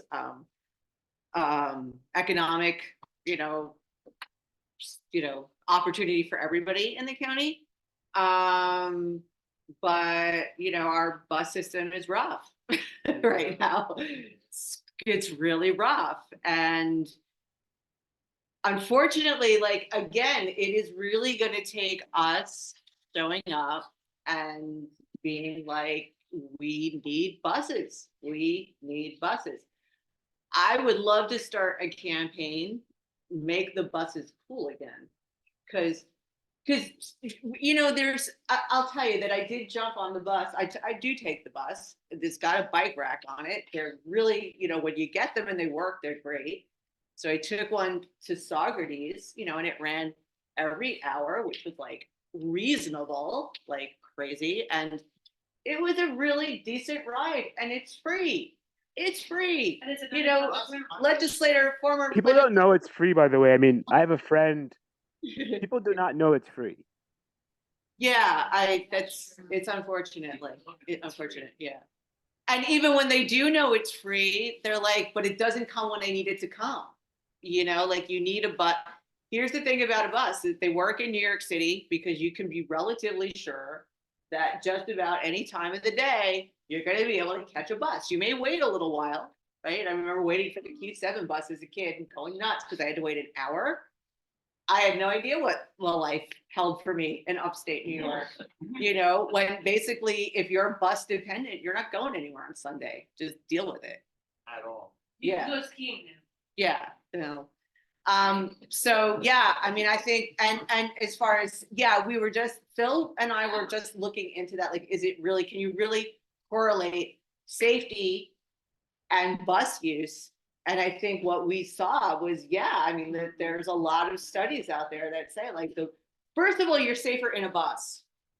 That's just the reality. That's why we put kids in school buses and don't put safety belts on them, by the way, because they're still safer in there. They're still safer in that bus. So even though you get the occasional horrific bus crash, it does happen, you're just safer in a bus. And then, the more people not taking single-use trips, the better we're all gonna be. That's just for everything, for the climate, for safety. And I'm gonna say something else, for your sociability, because often when you get on that bus, there's someone that, hey, how did that go? You were gonna go do something, and like it is like an opportunity in the right situations. Sometimes it can be a little shady, and I'm gonna say, but I don't blame the people riding that bus. I blame the people who created that environment, right? Like when you go to the plaza I'm sorry, but I am gonna bash the plaza a little bit. You go there and there's one bench and there's out of date schedules and there's no bike rack, but there's 20 ashtrays. What is that saying? What is it saying about who's riding the bus? Who they think is riding the bus, right? So I would really love to see people riding the bus. I think a lot of people would, but you gotta have a bus that gets you to work. If it doesn't get you to work, if it doesn't get you to do what you got to do, it doesn't matter how free it is. And the great piece to comment on that is the Ulster County Transportation Council meetings. And you can join in by Zoom and comment. Absolutely. They're every month, right? That is actually the best place to go and raise a little bit of a fuss about that, because I couldn't hear that. Can you repeat where that place was? Because you're so. The Ulster County Transportation Council. The data page. Does that council exist yet? Because I applied to be on it and I haven't heard back yet. Well, that's a different one. That's the Riders Advisory Council, I think. Oh, I see. Thank you. Well, the reason why I asked that is because there's been success across the river with BARD getting a collaboration with Dutchess County Bus on the C line, so that there's more opportunities for students and professors to commute to the Metro North train. And there's a ton of faculty who live in Kingston, and because Rose, you're saying getting people to work, I wonder if collaborating with an employer, whether or not it be BARD or whether or not be the county government, because of course so many people kind of sleeping in Kingston, if there's a single employer who we could collaborate with, so that if the bus were to get people to work, that would get more people who are so-called normal on the bus, period. That might be a way of expanding service in a general sense. I'll hush. I really want to encourage anybody who has those really great examples to post them on the Riders of Ulster Transit Alliance RUDA Facebook group. Anybody who's on Facebook can post there, or go to the UCTC and tell your story directly to the officials. And so the Riders Advisory Council will be a bunch of riders and people from organizations that represent riders that will be starting pretty soon. They're in the process now of appointing people. So that will be a way for people to really dig in deep and discuss the issues, but commenting to the people who are making decisions about what kind of grants that we're doing and what kind of surveys we're doing. That's the UCTC. Brian Slack is the Ulster County Transportation planner, and he's the head of that UCTC. Yeah, the UCTC meets at a very inconvenient time. Sometimes it doesn't feel like that's a mistake.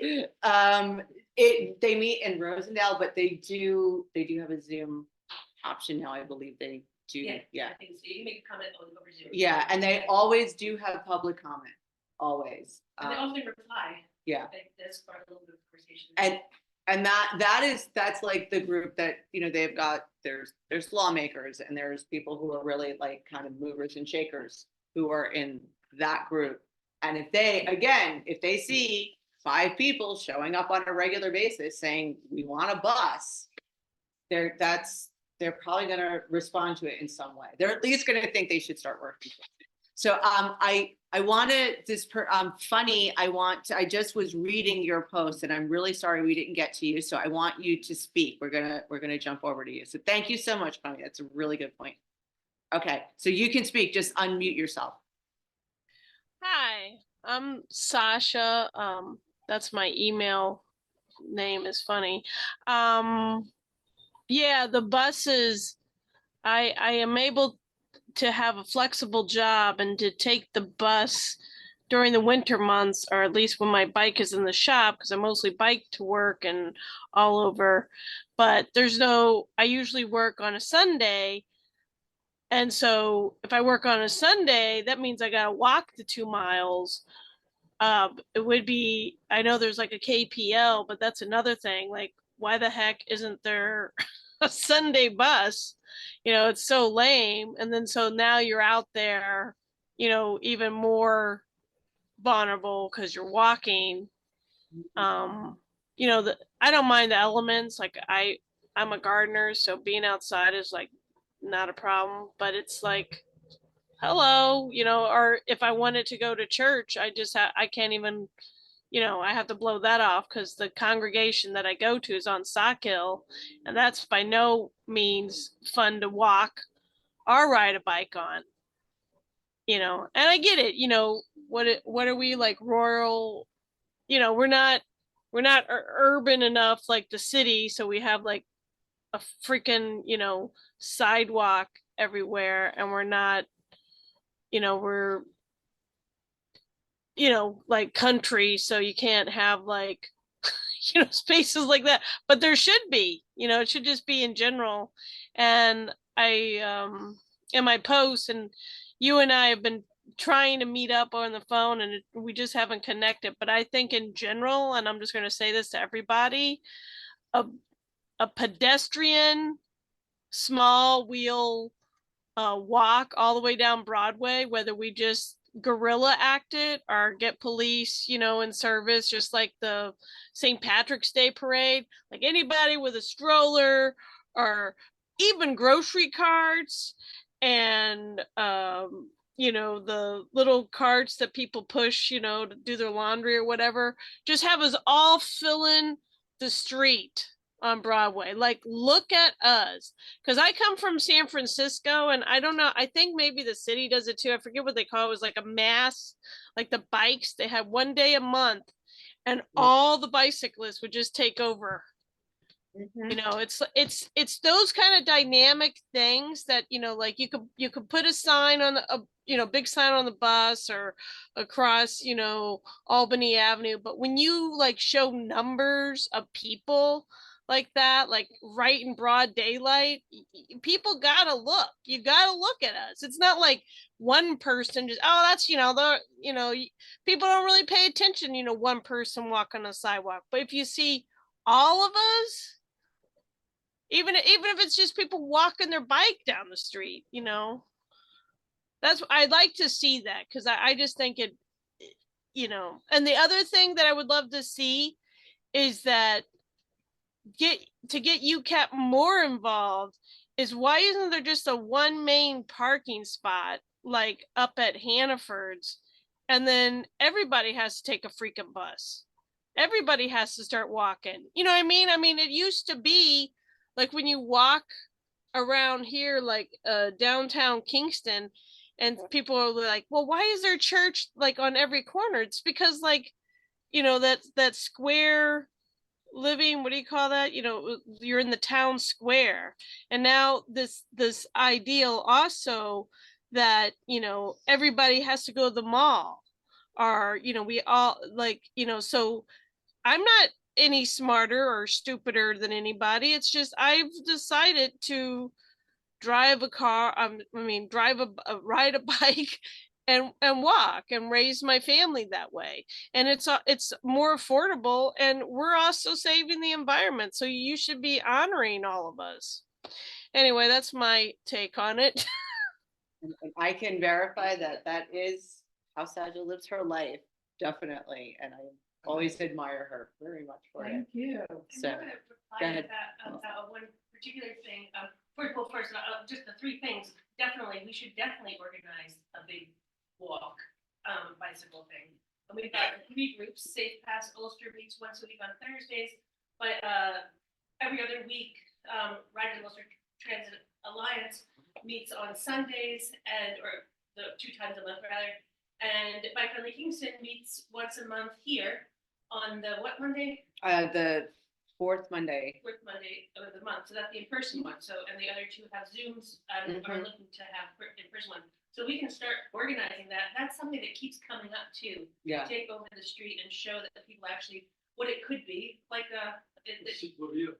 Yeah. We've got examples all over the world. New York City has play streets, and in terms of the parking, centralized parking, the city of Kingston has just started working on a request for proposals to hire a firm to do an entire citywide parking study. management, study our inventory, and most likely will be that common council members, when they voted to approve of the forming of the task force to write the request for proposals, were very enthusiastic about doing a citywide thorough inventory of what parking do we have in the city of Kingston, and how can we use it more effectively? And where should that money go to if we do it to take money for meters? So Yeah. for that, look out for that. That'll be Mhm. coming probably in a few months. The city will be putting out a request for proposals to find a firm, and then once that starts, there'll be that'll be publicly announced, and the public will have a chance to support that sort of thing. And wait. Yeah, thank you so much, Tanya. So we only have 5 minutes left. So with the last 5 minutes, I want to first say that we did pass a law. We did pass a law saying that 25 miles an hour, we could drop our speeds, but DOT, unfortunately, has completely gotten in the way of that. I have some interesting updates about that, which I can't completely share here, Chief Casey, but just know that there is a fierce battle going on right now to get that fixed, and not just fixed in the sense of, and this is when we talk about like how DOT can get in the way of things. Okay, so here is a common sense, low cost measure that municipalities and towns can use to keep their citizens safe. No applying for grants, no big deal. You just have to get the ordinance and you have to buy the signs and then start designing for 25 or lower. That is the last part. The first part is you get the speed limit in place. Well, DOT just jumped right in the middle of that. New York City, when they went to 25, was like that. They said, go ahead, change the signs. Don't worry about it. They have a different DOT.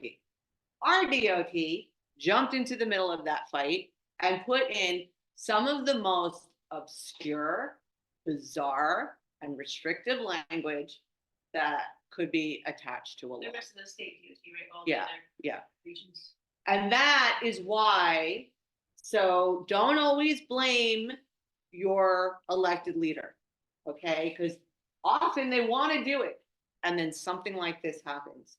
This was for Kingston? Huh? This was for Kingston specifically, the 25 mile an hour? No, it's for the state. So the default statutory speed limit is now 30. Yeah. The state signed a law, the governor signed it, saying it's now 25. DOT jumped into the middle of that and said, well, wait a minute. We still want speed studies, and we still have population restrictions, and we still don't really want you doing it on our roads. And the problem is, we're in upstate New York, so like half of our roads are state roads. Including every one of the utilities. Right. 9W, Mhm. Saugerties, 208, yeah. 28. 28 and Montgomery.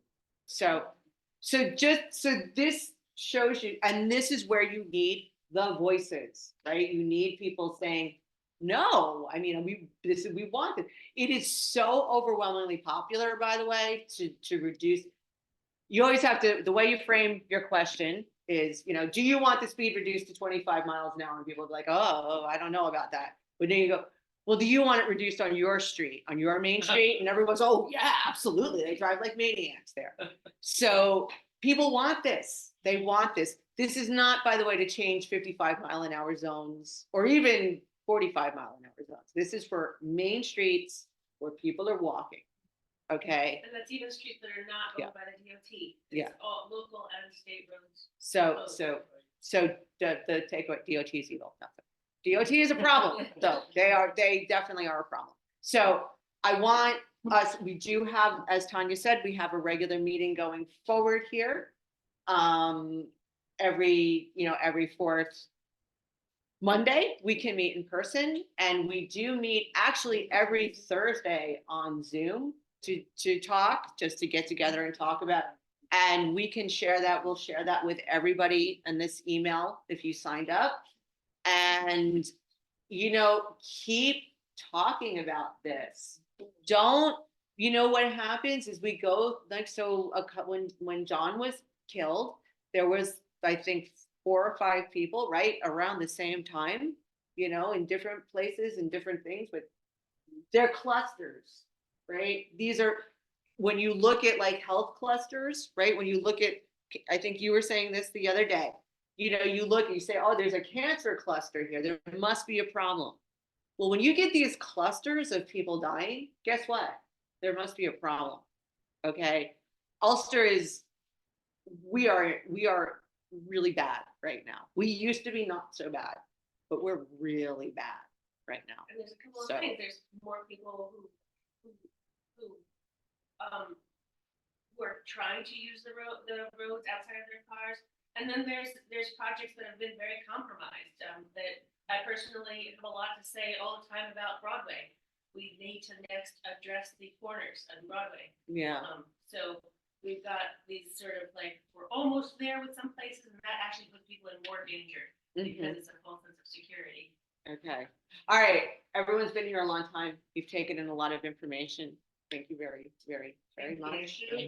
And to be continued, to all of the elected officials who came here tonight, especially, thank you. And for the people who told your stories, because it's so, so hard. Thank you. Oh, everyone should take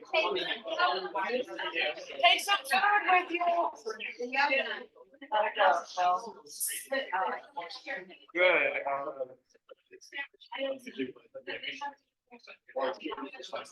So can we save all that? Because I just could not keep up with stuff. Yeah.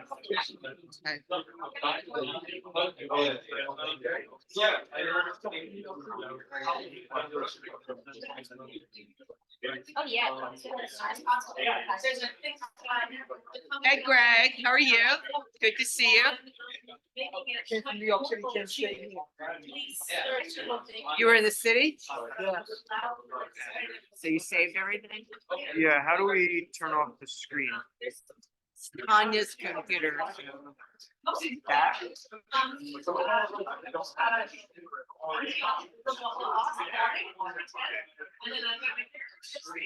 otherwise,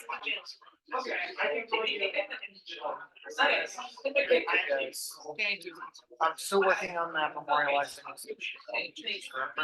I want something for you later. Great, that would be great. That's just, yeah, one more time. I was talking to reached out.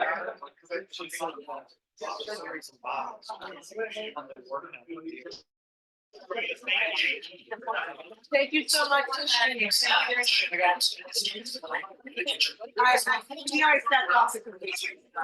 don't know how to deal with this. I tried. Thank you. It's okay. It's not going anywhere. And,